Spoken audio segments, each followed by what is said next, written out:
Hello my dear students, welcome to all of you in today's class. Dear students, due to some reason your science teacher is not available with you, so I have to continue the process. I have to continue your contents, whatever you have learned so far. Myself Ravi Bhushan Dwivedi, I belongs to Chakmada Hadia, Prayagraj as a science teacher, so I have to take this class and it will be continued from my side. So dear students, it has been informed to me that your chapter 4 is going on and you have learned about the metals and non-metals, and we are discussing about the chemical properties of metals and non-metals. So in previous video you have seen the chemical properties of metals. Under this property you have seen the reactions of metals with oxygen, and in this today video we are just going to describe the reaction with water. यानी metals water से react करेगा तो product क्या form होगा. Okay, metal, dear students, you know, all of you it very well that all metals are not reactive. The reactivity of metals depends on the reaction. Any metals reacts rapidly and any metals can react with water violently. So all these types of process can be explained on the basis of reactivity of metals. So dear students, all of you are familiar that there are some certain metals which are reactive, which are considered as a reactive metals. Reactive metal मतलब तुरंत reaction कर लेने वाले metals. उसमें सबसे पहले नाम आता है सोडियम का. Potassium, sodium. Potassium, sodium metals are considered as a highly reactive metals. So sodium, as you know that sodium is a soft metal, and this is the exceptional case of metals. Generally it has been told you that all metals are hard. So hardness is not found in case of sodium. That is, sodium is so soft that it can be cut with a knife, and it is soft. So reaction with waters, if any metals react with waters, what is the possibility of product formations and which types of gas liberates there? The question arises here. If you do this activity in the lab, then you can understand it clearly, but due to some reasons we are not available at laboratory process. So this cannot be explained as a laboratory process. So this can be explained with the help of the explanation, and as the school reopens, the activity and lab practical will be continued from my side, and you can also visit to the lab and where you can demonstrate all types of activities whatever you have learned in theory process. चलिए देखते हैं. अब reaction water से reaction करा रहे हैं, तो water हमारा कुछ मेटल ऐसे हैं जो कोल्ड वाटर से रिएक्ट कर लेते हैं, कुछ मेटल्स ऐसे हैं सर्टेन मेटल्स जो हॉट वाटर से रिएक्ट करते हैं या उसकी स्टीम से बॉइलिंग वाटर से रिएक्ट करते हैं. तो the reactivity reactions of the metals totally depends on the nature of water, which types of water is there, hot water, cold water, and this types of reaction is proceeded on the basis of reactivity of metals. वो metal किस प्रकार के water से जल्दी react करता है.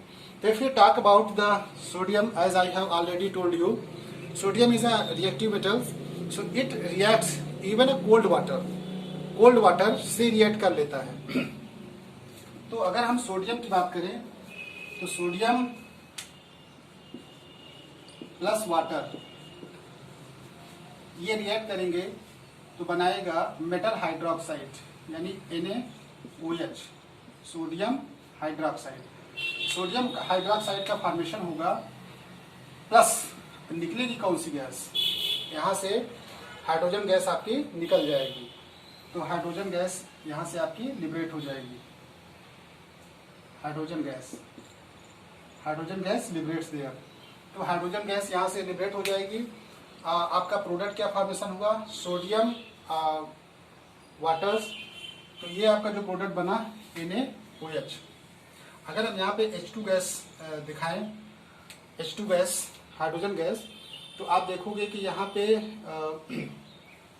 2 का multiply करना पड़ेगा for the balancing of the equation. 2 का यहाँ पे करना पड़ेगा, 2 यहाँ से करना पड़ेगा। So this is the formation of the hydrogen gas in case of sodium. तो generally sodium reacts with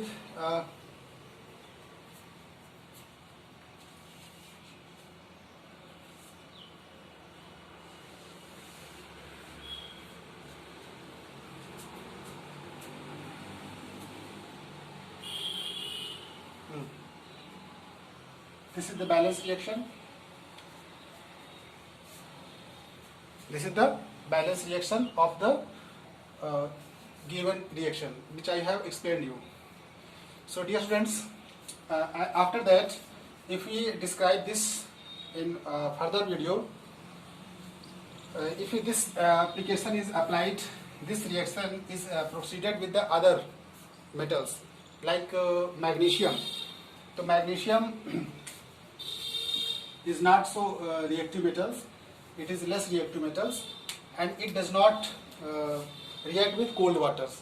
It reacts with hot waters and steam of waters और steam of waters.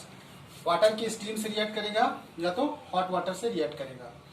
So reaction with acids and metals, तो आप देखे होंगे कुछ metal ऐसे हैं जैसे आयरन और जिंक, ये मेटल्स जो होते हैं ये बहुत ही लेस रिएक्टिव होते हैं। ये तो आयरन और जिंक मेटल्स जो होते हैं are less reactive, reacts with cold water, hot waters, steam waters, and there are some metals which are least reactive and anti-active metals. So these metals can be reacted with a, ना तो वो cold water में react करेंगे, ना तो hot water में react करेंगे, ना तो वो किसी प्रोसेस से रिएक्ट नहीं करने वाले। तो आप देखते होंगे कि जैसे gold, silver and copper. Gold, silver and copper metals do not react with cold water, hot water or steam of water. These types of metals cannot react with water. तो यहाँ पे डिस्कशन देगा प्रोडक्ट क्या formation होता है। Metal react with water to form metal hydroxide, okay, and hydrogen gas is liberated.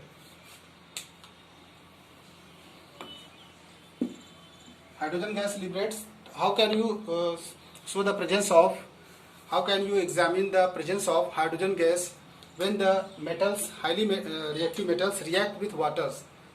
The reaction can be proceeded if the sodium metal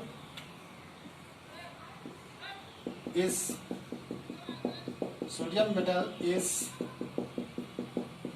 thrown inside the water. अगर sodium metal को हम water में डाल दें, beaker में water ले लें और सोडियम मेटल को ड्राई कर लें। ड्राई करने के बाद सोडियम मेटल को फिल्टर पेपर से ड्राई करके इसमें हम डाल देंगे। तो इसमें डालने के बाद वाटर में, जैसे ये वाटर है, इस पर आप सोडियम मेटल डाल दीजिए, ठीक है। तो सोडियम मेटल डालने के बाद देखोगे sodium metal start to move fast and the reaction starts. The whole parts of beaker gets heated. So if you touch the beaker, then you can feel that the whole apparatus is hot. आपको पता चलेगा कि hot है। तो ये reaction हमारी जो heat evolve हो रही है, इस बेसिस पे हम कह सकते हैं कि जो हाईली रिएक्टिव मेटल्स रिएक्ट करते हैं वाटर से, तो हीट इवाल्व होती है एंड द साउंड्स, यहाँ तक की पॉसिबिलिटी आ जाती है कैच फायर की, ठीक है, catching fire. Therefore sodium is kept inside the kerosene oil. Kerosene oil के बॉटल में टाइटली पैक करके सोडियम को रखा जाता है। That's why sodium is kept is inside the bottle of kerosene oil which is already filled. Okay, there are some reaction with acids, metal, acid, salt, hydrogen gas. अब यहाँ पे देखेंगे कि मेटल एसिड से रिएक्ट करेगा तो क्या formation होगा। When metal reacts with oxygen, what is the possibility of the product?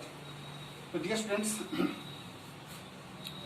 जैसे यहाँ पे हम ले लें रिएक्शन, ठीक है, हाइड्रोक्लोरिक एसिड प्लस यहाँ पे हाइड्रोक्लोरिक एसिड ले लिए, हाइड्रोक्लोरिक एसिड्स कोई मेटल ले लें Mg मैग्नीशियम, तो ये प्रोडक्ट बनेगा magnesium chloride MgCl2 plus hydrogen gas आपकी रिलीज होगी। यहाँ पे भी हाइड्रोजन गैस निकलेगा आपका, ठीक है। तो हाइड्रोजन गैस निकलेगा, उसका साल्ट बनेगा, यानी the reaction can be proceeded that the hydrogen gas liberates with making pop sounds. Pop sound create करते हुए हाइड्रोजन गैस यहाँ से निकल जाएगी। तो hydrogen gas liberate by making pop sounds. So there are some, अब यहाँ पे देखिए डाइल्यूट एसिड लिया गया है, डाइल्यूट एसिड, ठीक है। अब डाइल्यूट एसिड क्या होता है? डाइल्यूट एसिड का मतलब है जब एसिड में वाटर की क्वांटिटी ज़्यादा होगी, वाटर मिला करके एसिड को डाइल्यूट किया जाता है, तो उस एसिड को कहते हैं डाइल्यूट एसिड। और कंसंट्रेट एसिड का मतलब है कि उसमें वाटर का परसेंटेज बहुत कम है, यानी हम कह सकते हैं कि that is the purest form of the acid. जैसे लिखा है CONC कॉन्क, ठीक है, तो इसका मतलब हुआ concentrate hydrochloric acid, concentrate hydrochloric acid, तो ये कॉन्क एसिड हुआ। तो डाइल्यूट एसिड डाइल्यूशन कैसे करेंगे, कंसंट्रेशन कैसे बढ़ाएंगे? This types of process can be explained that by mixing waters with acid. लेकिन एसिड में वाटर डालने का प्रोसेस अलग होता है, ठीक है। जैसे मान लो एसिड दिया जाए आपको एक बोतल में कंसंट्रेट भर के, एक बोतल में वाटर दिया जाए, बोला जाए इसको डाइल्यूट करो, ठीक है। तो how can you dilution process कैसे करोगे, डाइल्यूट कैसे करोगे? यहाँ पे कंसंट्रेट एसिड है, ठीक है, concentrate acid, how can concentrate acid को कन्वर्ट किया डाइल्यूट एसिड में? तो सीधा सा आप कहते हो कि वाटर डाल दीजिए, तो वाटर इसमें आप डालोगे तो पता है कि acids are dehydrating types of the substance, यानी एसिड क्या होते हैं, डिहाइड्रेटिंग होते हैं, तुरंत वो क्या करते हैं, वाटर को डिहाइड्रेट करते हैं। तो डिहाइड्रेटिंग नेचर की वजह से हम लोग क्या करते हैं, कुछ मतलब कि दिक्कत ना हो, इसकी वजह से हम लोग क्या करते हैं कि वाटर में एसिड डालते हैं, ना कि एसिड में water. Okay, so this is the reactions. Hydrochloric acids react with the magnesium base. Non-metals do not react with water. Non-metal do not react with water. As I have already explained, non-metals water से reaction नहीं करते हैं। तो non-metal water से reaction नहीं करते हैं, just like sulfur. Sulfur is a non-metals. Sulfur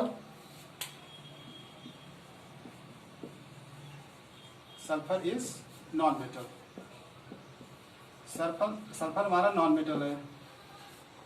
sulphur, phosphorus आपने देखा होगा, फास्फोरस, सल्फर फास्फोरस। तो फास्फोरस जो होता है, जैसे आपने देखा फास्फोरस, तो फास्फोरस भी वाटर से रिएक्ट नहीं करता है, ठीक है। ये इसलिए सल्फर और फास्फोरस को हम लोग क्या करते हैं कि एयर में भर करके रखते हैं, एयर वो water field bottle, water field bottle में, वाटर फिल्ड बॉटल में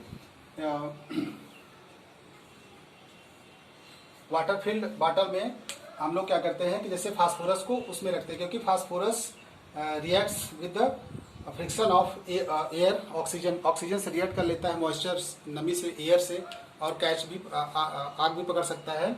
इसलिए उसको कहाँ रखा जाता है, वाटर फिल्ड बॉटल के अंदर। Just like sodium is kept inside the kerosene oil, therefore phosphorus is kept inside the bottle of filled with water. So dear students, in this video we have explained about the reaction of acid, reaction of metals with acid, a reaction of metal with water. So I hope all of you have understood it clearly and the product formation. So on the basis of discussion of the video, of today's video, the homework is given to you on the basis of today's video, whatever you are watching today. So dear students, note down the homework. First is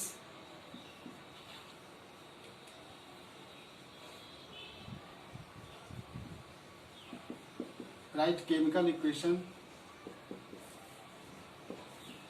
write chemical equations chemical equation for the following.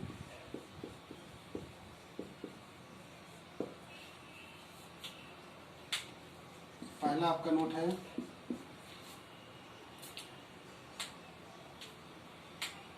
when sodium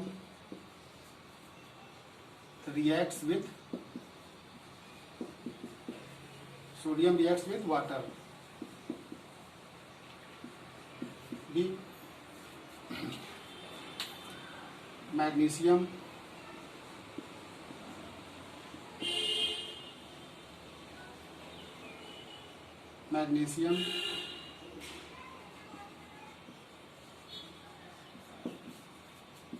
reacts with water.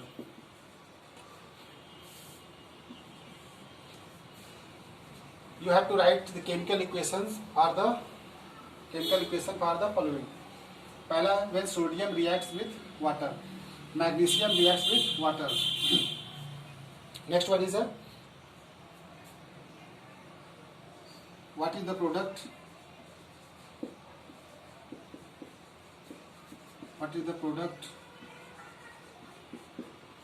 Product obtained when metal react with acid.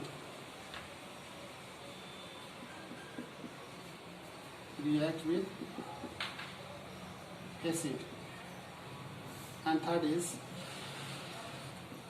why sodium metal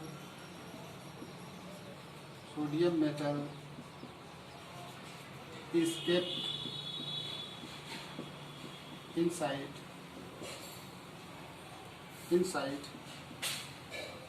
kerosene oil.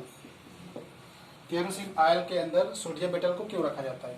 There are 3 questions which you have to solve properly as a homework.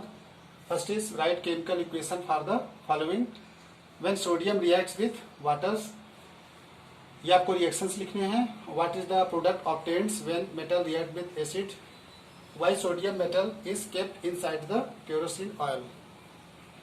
Take a screenshot of these questions and you have to show all these questions in next day as a homework. So take a screenshot of these questions. Thank you students for watching today's video.